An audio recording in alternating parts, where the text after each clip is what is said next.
Facilitare il ricambio generazionale con la costituzione di nuovi fondi di solidarietà bilaterali. È quanto si propone nel disegno di legge 1098, che andrebbe a modificare l'attuale decreto legislativo 148/2015. Nelle aziende dei servizi ambientali e del trasporto pubblico locale si registra da diversi anni la necessità di un turnover generazionale, dovuta all'alta età media del personale e dalle attività usurante svolte quotidianamente, ad esempio dagli operatori ecologici. Il rischio è che senza strumenti efficaci e senza personale le aziende possano trovarsi a fronteggiare un abbassamento della qualità dei servizi e un aumento dei costi legati ad infortuni sul lavoro, malattie e disabilità. L'obiettivo del convegno, organizzato da Confservizi Veneto Friuli Venezia Giulia, è di approfondire le modifiche presentate con lo scopo di integrare o rafforzare tutti quegli strumenti indispensabili per accompagnare i lavoratori alla pensione e, in parallelo, favorire l'ingresso di nuove risorse giovani nel mondo del lavoro. Noi come associazione di categoria che raccoglie sia le società che fanno raccolta rifiuti che le società di trasporto e tutte le altre multi-utility, a questo tema siamo molto interessati. Da molti anni lo stiamo sollevando. Il problema delle malattie professionali nei nostri settori, dove i nostri collaboratori sono soggetti a stress fisico soprattutto, è un tema che da molti anni portiamo avanti. L'avvio della raccolta differenziata ha creato una serie di malattie professionali nuove che prima non esistevano. C'è la difficoltà per le persone che non sono più in grado di fare il proprio servizio di essere ricollocate, e le aziende hanno delle strutture tali per cui non si possono ricollocare tutti, soprattutto quando il numero di queste persone si alza. Quindi c'era la necessità di trovare dei fondi per garantire il ricambio generazionale. Ben venga questa nuova modifica e questa interpretazione se riuscire a rendere fruibili fondi che già esistono, che sono sostanzialmente dormienti e che verrebbero utilizzati per uno scopo assolutamente importante e di rilievo dal punto di vista sociale. È la presentazione di un disegno di legge che dovrebbe aiutare le aziende che svolgono i servizi di igiene urbana in Italia ad avvicinare un po' l'età della pensione, soprattutto per chi rilevasse qualche inidoneità. Come sapete, l'allungamento della vita lavorativa e in generale l'allungamento della vita ci fanno lavorare di più, ma per certi mestieri arrivare dopo i 40 anni non è così semplice. Abbiamo cercato di venire incontro e ascoltare quella che è una richiesta che ci arriva dalle aziende multi-utility del nostro territorio, che ritengono di non poter utilizzare appieno quelle che sono risorse che loro accantonano e che potrebbero mettere in condizione anche di costruire un ricambio generazionale all'interno delle loro aziende. Quindi in questo senso mi sono fatto strumento, diciamo, di una richiesta che proveniva dal basso da parte delle aziende delle multi-utility del Veneto. Un disegno di legge che mette al primo posto i dipendenti, le loro esigenze e i loro bisogni. Il turnover è ormai considerato un problema un po' in tutte le realtà, in questa specialmente, trattandosi di un lavoro spesso sedentario e ripetitivo che negli anni può causare non pochi problemi di salute, soprattutto fisica. Bisogna pensare che un ragazzo che fa la raccolta differenziata sale e scende da un camion 400 volte al giorno. È già spiegato. Un autista del TPL sta seduto sul sedile dell'autobus dalle 6 alle 8 ore o anche più a volte. È evidente che i problemi posturali, i problemi alle articolazioni sono i primari.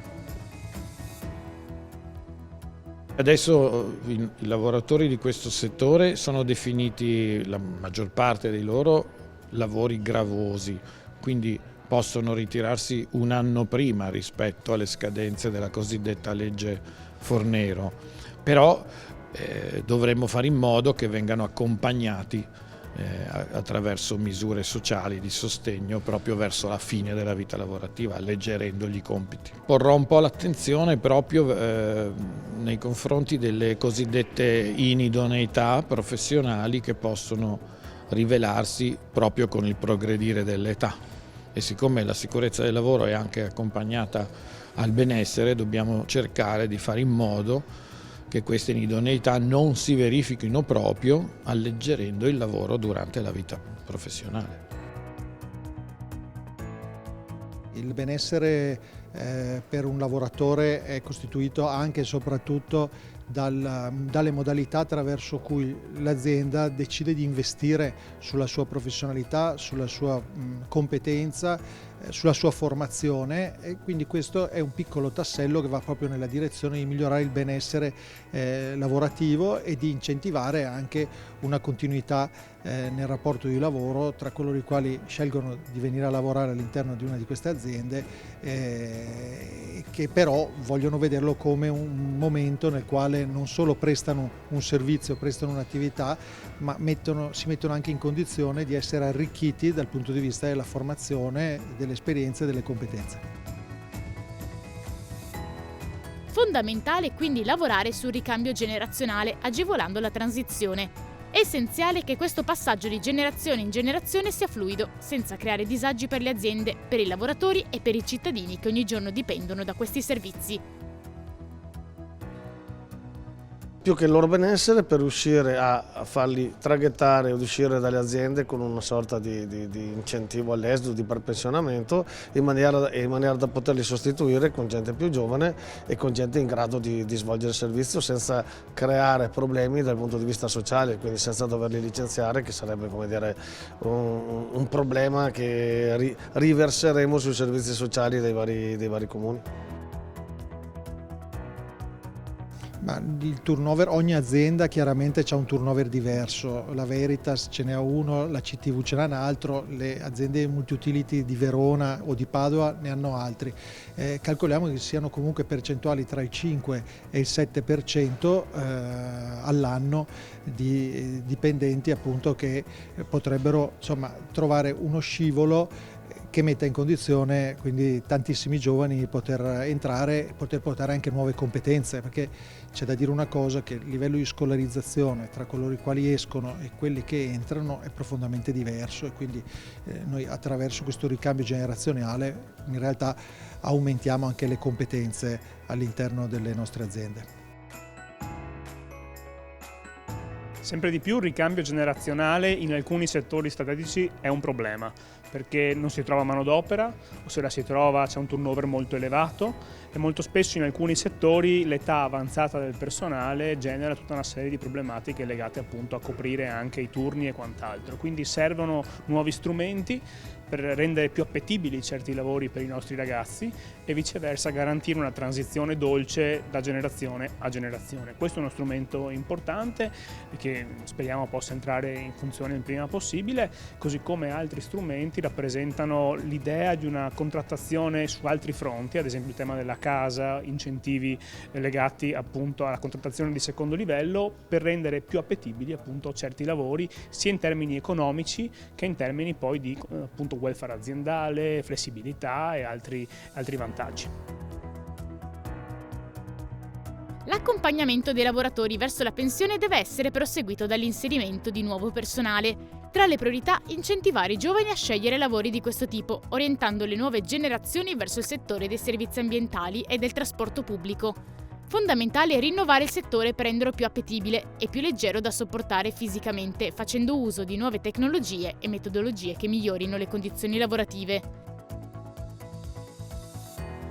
I giovani, se li mettiamo in condizioni di poter entrare, il lavoro lo cercano e hanno anche professionalità e competenza da portare. Magari non hanno l'esperienza, ma l'esperienza è quella che noi cerchiamo di difendere proprio attraverso questo scivolo che mette in condizione le persone vicine alla pensione di poter avere un'integrazione al reddito che possa aiutarle ad accompagnare al nuovo impiego i giovani che invece devono rappresentare lo sviluppo e il futuro delle aziende multiutility del Veneto. Nel nostro mondo abbiamo grossissime difficoltà di reclutamento, soprattutto per la difficoltà nell'accesso alle patenti, per il costo dell'accesso alle patenti. Adesso sono stati fatti diversi interventi e bisogna ringraziare questo governo perché ha fatto interventi anche sul tema dell'età nella quale si possono conseguire queste patenti cosiddette superiori, che adesso è stata finalmente portata a 18 anni. Speriamo che questa spinta apra un po' di più il mercato. Oltre al disegno di legge 1098, ci sono tante azioni da intraprendere per migliorare ulteriormente il settore. Le aziende dovrebbero continuare a innovare le proprie politiche di supporto ai dipendenti. Un primo passo comunque indispensabile per la crescita e il miglioramento del settore. Ma non solo, anche il sistema scolastico fa la sua parte. Adattare gli insegnamenti fin dai primi anni di scuola può essere uno strumento utile per far scoprire realtà spesso non considerate quando si cerca lavoro. Per esempio un anticipo, un alleggerimento della giornata lavorativa con minori ore a disposizione, quindi magari anziché lavorare un turno da 6 ore di un certo tipo, se ne può fare uno inferiore, oppure alternarli con giornate di riposo. E dall'altra parte un avvicinamento all'età pensionistica dopo i 35 anni e non dopo i 40. Assolutamente dovremmo tornare a ripartire dal ridisegno del meccanismo della scuola. La nostra scuola ormai è ferma da qualche decennio all'impostazione che abbiamo visto e c'è proprio uno scollamento tra la scuola e il mercato del lavoro e l'università.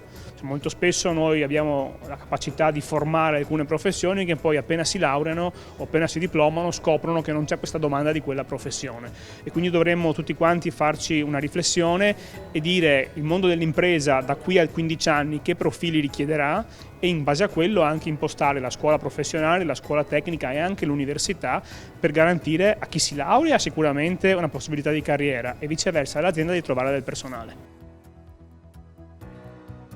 Solo una proposta, almeno per il momento, ma che potrebbe essere un primo passo per garantire un benessere lavorativo importante nelle aziende che si occupano di servizi ambientali e di trasporto pubblico.